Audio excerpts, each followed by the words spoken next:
ఇక్కడ ఉండే విశాఖ జిల్లా ప్రజలందరికీ తెలుసు, స్టీల్ ప్లాంట్లో పుట్టే ప్రతి వ్యక్తికి కూడా తెలుసు. ఇది చంద్రబాబు నాయుడు, పవన్ కళ్యాణ్ గారు తెలుసుకుంటే ఒక నిమిషం పని ప్రైవేట్ ఫారం ఆపడానికి. కానీ దీన్ని ఆపగలిగే శక్తి వాళ్ళకు ఉన్నది. కానీ లోభయస్కరంగా వీళ్ళు అంతర్గతంగా ఏ అయితే ఉంటాయన్నది అవన్నీ పెద్ద పెద్ద మాటలు కనుక అది మనం కూడా మాట్లాడడం బాగోదు.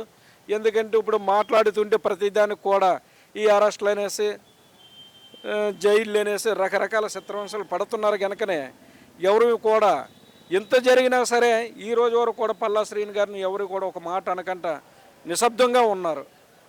ఎందుకంటే ఉధృతం చేసే అవకాశం అంటారు ఒకవేళ స్టీల్ ప్లాంట్ కానీ కంపల్సరిగా దీనికోసం కార్మిక సంఘాలు అప్పటికప్పుడే పిలుపునిస్తున్నాయి. ఈ రోజు నుండి ఈ రోజు 24వ తేదీ నుండి రేపు 29వ తేదీ వరకు ప్రతి నిర్వాసిత గ్రామంలోనూ ఉద్యమాలు ప్రతి యూనియన్లు అన్ని యూనియన్లు కలిపి ఒక టైం టేబుల్ ఇచ్చారు. 24వ తేదీ నుండి 30వ తేదీ వరకు ఒక టైం టేబుల్ ఇచ్చారు. ప్రతి ఏరియాలోనూ ఉదయం 8 గంటల నుండి 10 గంటల వరకు, సాయంకాలం 4 గంటల నుండి 6 గంటల వరకు అనేసి ఉద్యమాలు కంటిన్యూ అవుతున్నాయి.